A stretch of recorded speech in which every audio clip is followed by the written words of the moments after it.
स्वर्ग में जाना होगा, एक दिन पिता के पास में तुम्हें खड़ा होना होगा। इसीलिए तू परमेश्वर की इच्छा के अनुसार चलता और जीता हो। जो सुनता उसे देख, प्रार्थनाएं कर, प्रभु की अगुवाई मांग। प्रभु मुझे दर्शन की तरह कुछ बात तो बोल। तुम्हें रोज नहीं अगुवाई मिलेगा, महीनों के बाद तो मिल सकता है खादा अगुवाई। वचनों के द्वारा भविष्यवाणी जो तुम्हारे लिए मिल रही है, उसके द्वारा जागरूक तो हो जाओ। क्यों चेंज नहीं होते लोग? क्यों नहीं मन फिराते? आज तुम राज्य के लोग हो, आज तुम प्रभु का बेटा बेटी हो। आज तुम्हारी नजर से तुम देख रहे लंगड़े चल रहे, तेरे लिए कोई काम नहीं हुआ। चर्च में खादा लंगड़ा चल रहा, उसको देख के तो मन फिरा कि प्रभु यहाँ पर है, प्रभु काम कर रहा, प्रभु दयालु है, प्रभु उसके लिए काम किया, मेरे लिए भी काम करेगा। चर्च में किसी के छोटा सा सिर दर्द भी चंगा हो गया, तभी तुम मन फिरा ले कि प्रभु महान है और प्रभु की ओर मुझे झुकना है। उसने कहा स्वर्ग और पृथ्वी के ऊपर एक ही नाम है जिसका नाम है यीशु है। उस नाम के सामने सारा नाम सिर झुकाता है, उस नाम के सामने सब नाम झुकता है। चाहे मौत का नाम यीशु के नाम के सामने झुकेगा, बीमारी का नाम, कैंसर का नाम, ट्यूमर का नाम, हर नाम यीशु के नाम के सामने झुकेंगे। इतना महान यीशु, इतना महान प्रभु।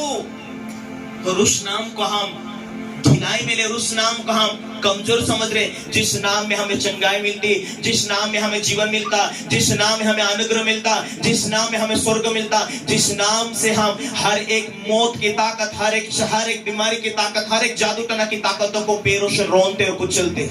वो नाम आपके मुंह में है, वो नाम आपके अंदर है। वो जीवित खुदा आपके दिल में, आपके हृदय में, आपके जीवनों में बैठता है और आपके शरीर को वो चंगा तो रखता है, लेकिन आपकी जरूरतों को भी पूरा करता है, आपके लिए रास्ते खोलता है, आपके लिए वो स्वस्थ प्रदान करता है, आपके लिए आपके जीवन के अंदर वो आनंद देता, वो अनुग्रह देता, वो चंगा करता, आपके लिए स्वर्ग खुला हुआ देखता है, देता आपको और आपको साथ लेकर जाता है। उस यीशु के साथ में जीने के लिए आपकी स्टडी, आपकी तैयारी कैसी है मेरे प्रिय भाई और बहनों?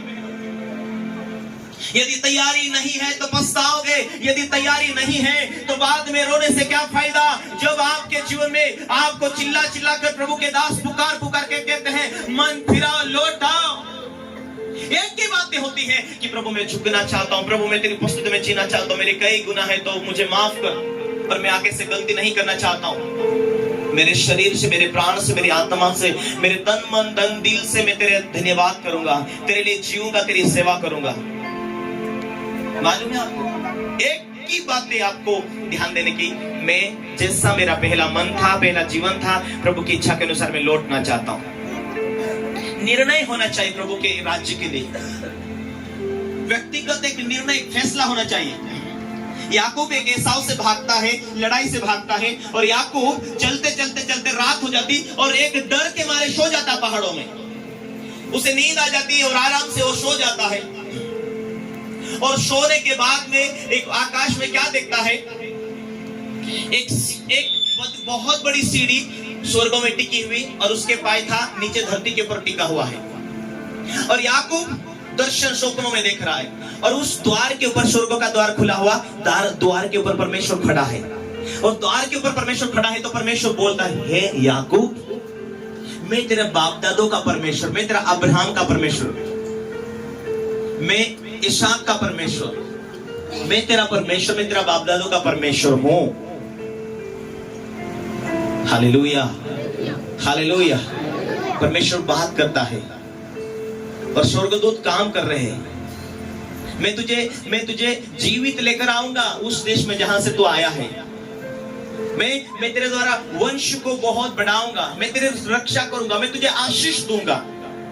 परमेश्वर ऊपर से आवाज देता है और याकूब ये दर्शन स्वप्न सब कुछ देख रहा है। सुबह नींद खुलती उसकी, और सुबह नींद खुलती उसने पत्थर लिया जहां पर सिर के तकिया बनाकर सोया था, उस पत्थर को लिया, उसके ऊपर तेल डाला और वहां पर परमेश्वर से प्रार्थना करता है, हे मेरे परमेश्वर, तूने बोला है ना कि मैं तेरा बाप दादों का परमेश्वर, ठीक है, मैं भी तुझे अपना परमेश्वर मानता हूं। यदि खाने के लिए रोटी दे, पहनने के लिए कपड़े दे, और इधर मैं मौत से भागकर आया हूं अपने भाई एसाव से, यदि तू उसके हाथों से मुझे बचाए और तू जीवित रखेगा और तू जैसा बोला मैं तेरा परमेश्वर, तू यदि मेरा परमेश्वर है, खाने के लिए रोटी, पहनने के लिए कपड़े, और तू मुझे धन संपत्ति दे और मुझे जीवन दे, तो तू आज से मेरा परमेश्वर है। जो कुछ कमाएगा उसमें से मैं तुझे तेरी सेवकाई के लिए दिया करूंगा, यदि तू जीवित रखे। ये एक उसकी वाचा थी,